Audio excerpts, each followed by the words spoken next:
New for 2021, the Jeep Wrangler Unlimited 4xE, a plug-in hybrid electric vehicle using a 2-liter 4-cylinder turbocharged gas engine combined with an electric motor to bring an impressive 375 horsepower and 470 pound-feet of torque, thrusting this Jeep 0 to 60 in under 7 seconds. Also, while garnering a impressive 49 miles per gallon equivalent fuel economy rating. This model also happens to be the Rubicon, bringing legendary off-road capability to the ever-increasing lineup of fuel-efficient vehicles.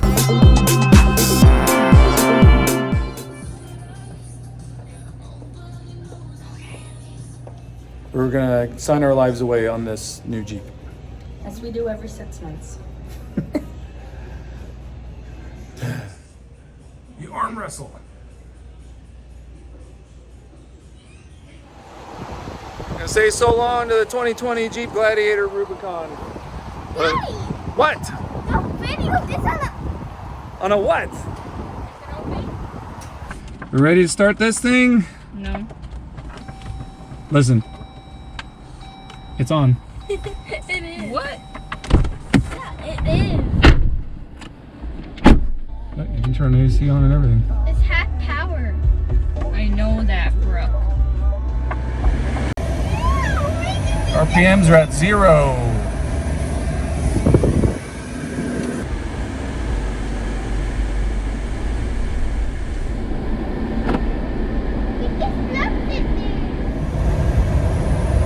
We're in a hybrid mode, but it's still running all out. I'm not giving it a lot of throttle.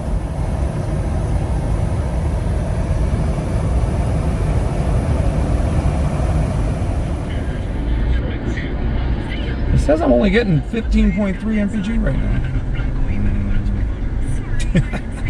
I'm already down to 16% battery.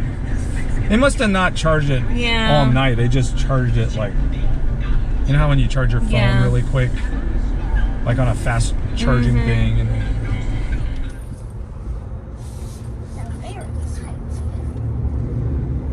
you can just go there?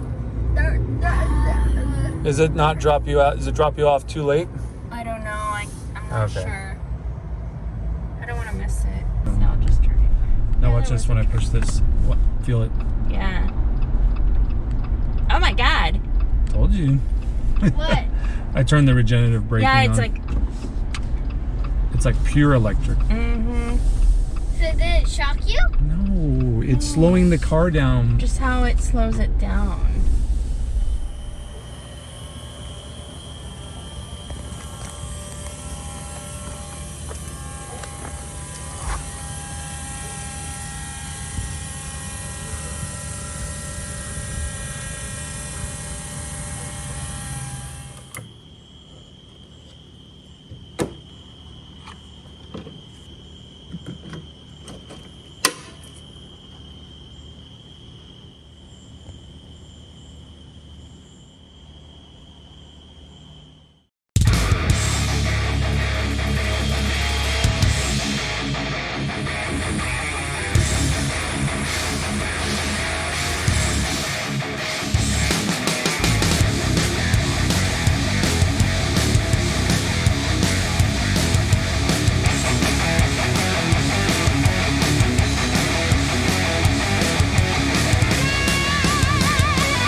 Well, it wouldn't be a proper first outing without a little bit of adversity when you're in a Jeep. Hey, at least the temperatures are cooler now.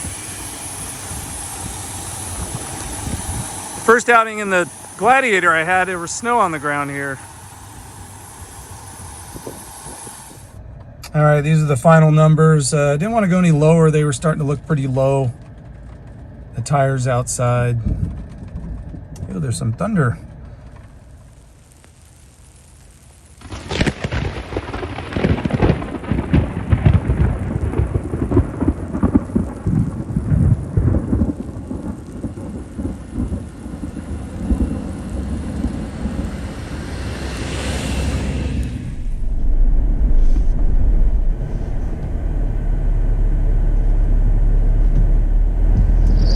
Jeep Compass. Trailhawk. Pretty cool to see one of those on the trail. It's good they're taking it out, seeing what it can do.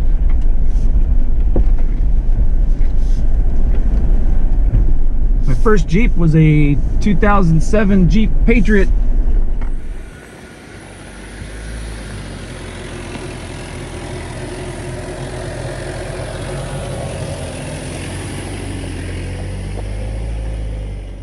Just a tiny little articulation test there. Now I'm gonna put this in all electric. Got 78% battery. And going to see how this thing does in electric. And as it begins downpouring. Well, this isn't what I asked for, but I took a stock 2020 Gladiator up this hill in the snow, so think it'll be okay with a stock Wrangler and rain. Gonna switch my lockers on. And that indicator up there, axle lock canceled. Oh, that's right, I'm not in low. Durr! Let's put in low. We're gonna have to be moving just a little bit. So we're gonna put in neutral, coast back. Now it is in low. For low electric. It's electric. All right. Now let's see if it'll let me engage the lockers. Front and rear axles locked. Look, instant. All right, let's do this.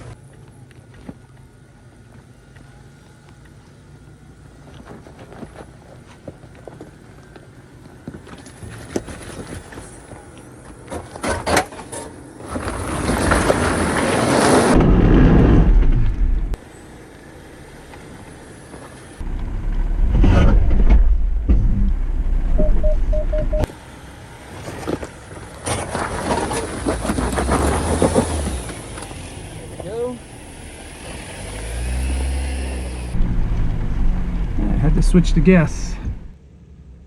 Well, made it. Despite the slippery conditions. Here it is. Just does not do it justice. Not too bad. Just a little bit of scrapage right there. Cross members and skid plates. Nothing a Jeep wasn't made to handle.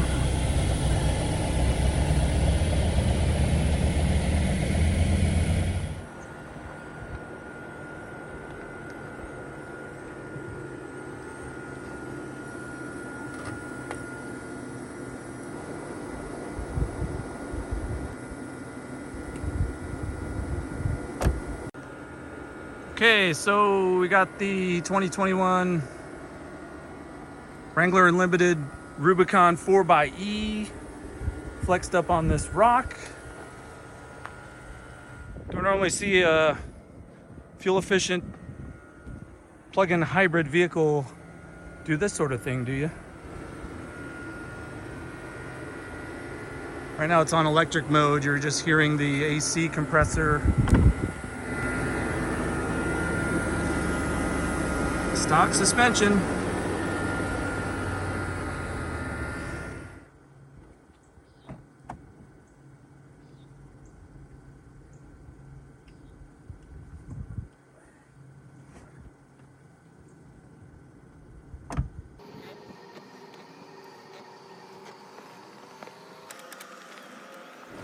Here's something I know some of you diehard Jeep guys aren't going to like.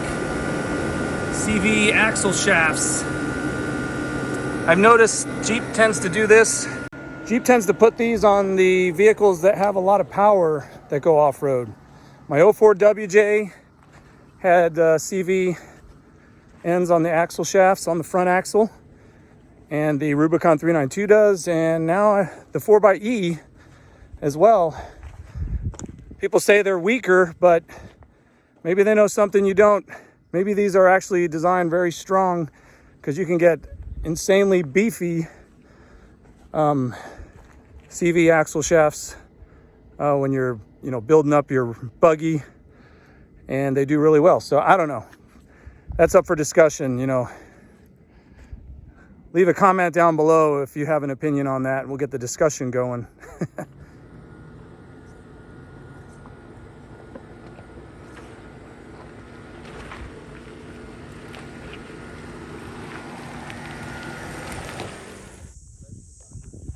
Here we are at the top of Wildcat Mountain. Overlooks the entire park of Hidden Falls.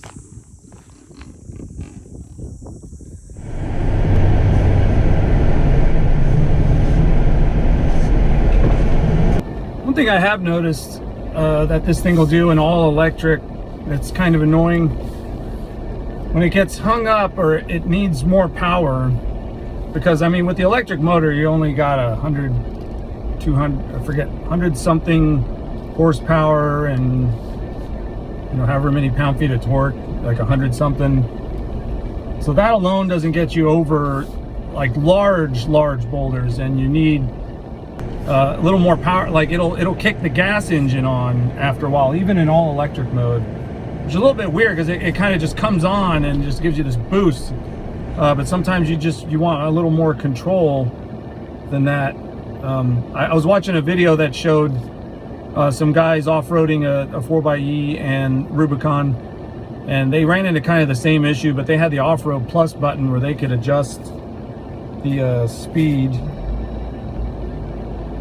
Mine doesn't appear to have that. It goes into hybrid mode. So they were able to control their throttle a little better when rock crawling, when it was steep and they needed the tires to climb over stuff. Not just minor, ruts and rocks on the trail, but like larger, like shelf boulders, stuff like that. I mean, we'll see. I've still only encountered that a couple times, but as time moves on, and it'll be interesting to see once I get this on some bigger tires, how it behaves when trying to rock crawl with that. I might find that hybrid mode's actually the better mode, not just all electric, and let it kind of figure out what it needs. But we'll see. Still a Jeep, still a lot of fun. Gonna keep crawling here.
Does this, like right there, it does this little jerkiness, almost like you're driving a manual transmission.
Well, tires are all aired up, ready to go. It's about a 80-mile drive home. I can't wait to see what the actual fuel mileage is on this tank. It's going to be a little skewed. Had off-roading, had city driving, had highway driving quite a bit. So I think this will give a real-world indicator of what kind of gas mileage the 4xE Rubicon can get. I was a little disappointed in, not really disappointed, but when rock crawling, it really wasn't the torque monster that I was expecting. You know, with 470 pound-feet of torque, I just expected low grunt torque that would just walk you up everything. Maybe I'm being a little bit too picky here. It still had the low range. It still had a lot of torque in low, in electric, but I think maybe I should have been in hybrid mode for it to completely figure out what it should be in. But it just didn't seem to have any like insane advantages over the regular Pentastar V6. Maybe that's because I drove a manual transmission, which I think makes it a little bit lower crawl ratio overall, but I could be wrong on that. But I don't know, maybe the diesel would have been more the torque monster that I've been looking for, that would just, you know, walk you up, you know, with ease because of all the torque. I don't know. I haven't driven one off-road. I've driven one just on a test drive at the dealership that I bought this one. So can't really see. I wish I had cars to review and just drive for a few days on end like some of the other YouTubers, car reviewers. Maybe that'll happen someday, but as far as this goes, this is my own personal vehicle that I just bought. This is the second day of ownership, taking it out for what it was made to do and seeing what it can do. I think that's all you can really ask for. Well, thanks for joining me on the 4xE's first off-road adventure. Join us next time for more 4xE adventures, and we'll catch you next time. Consider liking and subscribing. Take care.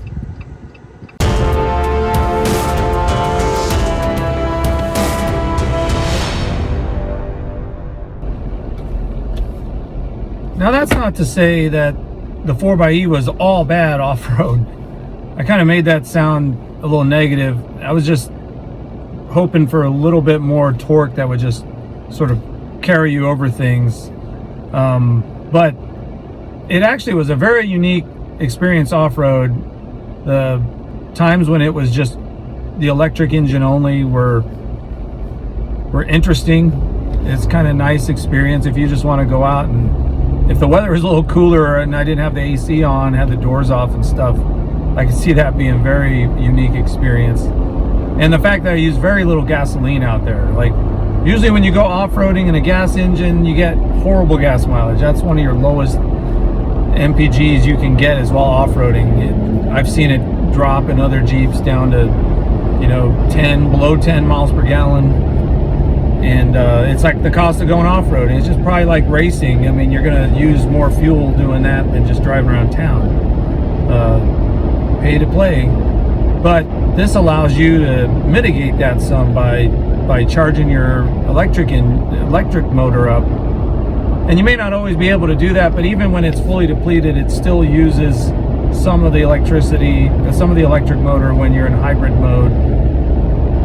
Even in the other modes, it just compensates how it thinks it can do everything the most. It's just the different modes makes it biased towards one. Like E-Save is biased towards the gas engine, and electric is biased towards the electric motor. Anyways, the 4xE is great. If you like having a Wrangler and you're on the fence, get the 4xE. You won't regret it. I don't think. Now, I was kind of thinking maybe I should have gone with the diesel. It's a little late for that now. Lost the truck bed, but they do say the 4xE Gladiator's coming, but I didn't want to wait. Who knows when that'll be, and we want to take advantage of the tax credit this year. So we had our personal reasons for that. And then there's advantages to the shorter wheelbase when off-roading. It's more, the shorter wheelbase has a better breakover angle. It helps you on the trails.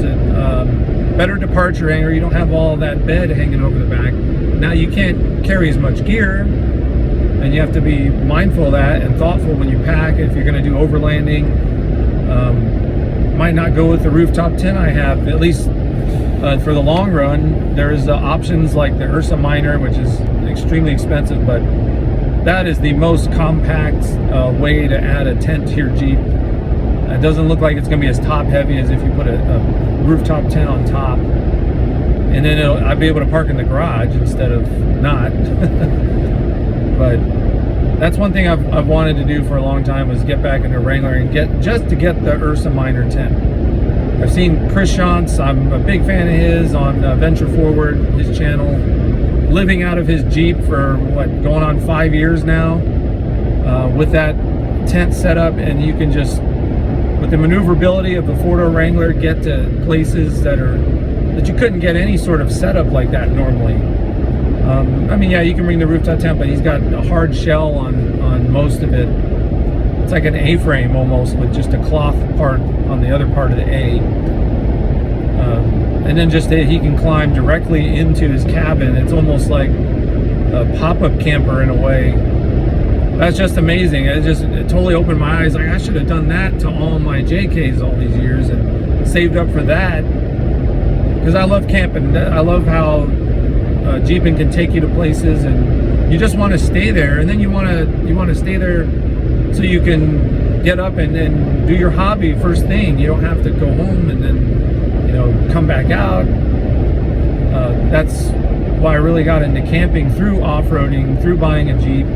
It was a game changer. Jeep is definitely a lifestyle vehicle, and I started getting into running trails. I lived in Arizona, loved exploring Arizona on the pavement. I didn't realize there were so many places that are off the pavement that are just beautiful, pristine. Like, I was yearning for that. I mean, you can hike, but then you can't see as much of it in the same amount of time. Which, hiking's good too. It got me into hiking a lot. I went on my first backpacking trip after I bought my first Jeep Wrangler. So, anyway, that's a big old tangent. There'll be more content in the future, I promise. I've been slacking on the content. A lot of different changes at home. We moved last year. Started 2 new jobs within a year. Just lots going on, no time to edit videos. And I have so much respect for you guys that put videos out every week, every day sometimes. It's a lot of work. I understand if it's it's like your only income, you can do that, but it's still a lot of work. You have to invest in all the right equipment to make it more efficient. I totally get that. But anyway, y'all take care. See you next time.